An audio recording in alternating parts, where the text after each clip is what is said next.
Hi எல்லாருக்கும் இனிய காலை வணக்கம். இன்றைக்கி சேமியா கிச்சடி தான் செய்ய போகிறோம். எப்படி செய்யறதுன்னு சொல்லிட்டு பார்க்கலாங்களா?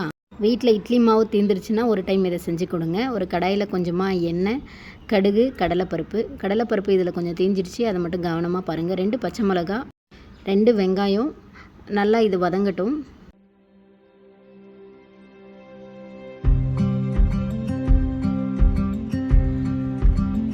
இப்போ கொஞ்சமாக மஞ்சத்தூள், கொஞ்சமாக கல்லுப்பு போட்டு நல்லா சாட்டே பண்ணிக்கோங்க. நான் இஞ்சி பூண்டு பேஸ்ட்டு போட்டு வதக்கிக்கங்க. நான் தக்காளி போட்டது காமிக்கல. தக்காளி ஒரு 2 தக்காளி கட் பண்ணி போட்டுக்குங்க. நல்லா இது வதங்கட்டும், வதங்க விடுங்க.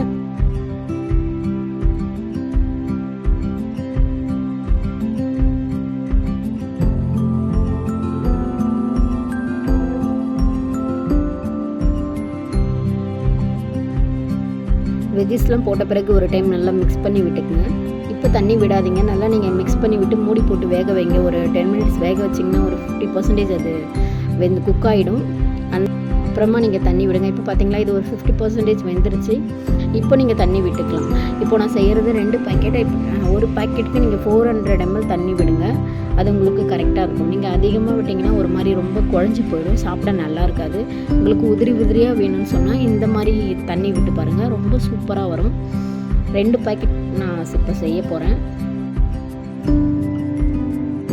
இதெல்லாமே நல்லா தண்ணியில் படுற மாதிரி கிண்டி விட்டுக்குங்க. ரொம்ப போட்டு கிண்டிடாதீங்க. கொஞ்சமாக லைட்டாக போட்டு நல்லா நீங்கள் ஃபுல்லாக அது தண்ணியில் படுற மாதிரி கிண்டிட்டு சிம்மில் வச்சு விட்ருங்க. அதிகமாக வச்சிங்கன்னா அது தீஞ்சி போயிடும். சிம்மில் வச்சுட்டு மூடி போட்டுருங்க. ஒரு கரெக்டாக 10 நிமிஷம் போதும். ஃபுல்லாக தண்ணி எல்லாமே ட்ரை ஆகி நல்லா உதிரியாக வந்துடும். ரொம்ப சூப்பராக இருக்குங்க. இப்படி செஞ்சு கொடுங்க. இந்த வீடியோ பிடிச்சிருந்துச்சுன்னா மறக்காமல் நம்ம பேஜை சப்ஸ்கிரைப் பண்ணுங்கள்.